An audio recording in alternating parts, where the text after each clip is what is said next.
আপনি কি কখনো ভেবেছেন যে আপনার এই চোখের উদ্দেশ্য কি?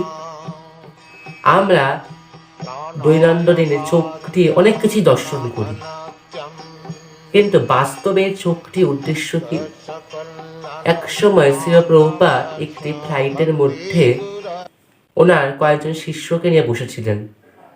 ওনার একজন শিষ্য ব্রহ্মচারী, সুন্দর সেজে গুজে কয়েকটি মহিলা যাচ্ছিল, চোখ পড়ে গেছে ভুল করে, সে তাকিয়ে ফেলেছে এবং তাকানোর সাথে সাথে সে চোখটি ঘুরিয়ে নিয়েছে। যখন সে প্রোফাইল দিকে তাকালো, দেখছে প্রভুপাদ সে ব্রহ্মচারী শিষ্যটাকে লক্ষ্য করেছে যে সে ওই স্ত্রীদের দিকে তাকিয়েছে।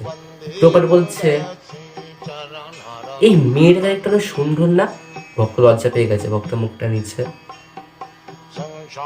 প্রভুপাদ বলছে, যদি এই মেয়েটাকে একটু এত সুন্দর হয়, তাহলে এই মেয়েটাকে সৃষ্টি করেছেন যে ভগবান পরমেশ্বর, ভগবান শ্রীকৃষ্ণ, ওনাকে দেখতে কত সুন্দর। শিবা ভাগবতে বলছে, শুদ্ধ ভক্ত সমস্ত বস্তু মনে কৃষ্ণকে দর্শন করে। হ্যাঁ, প্রভুপাদের মেয়েটির সৌন্দর্যের মধ্যেও কৃষ্ণের সৌন্দর্যকে দর্শন করবেন।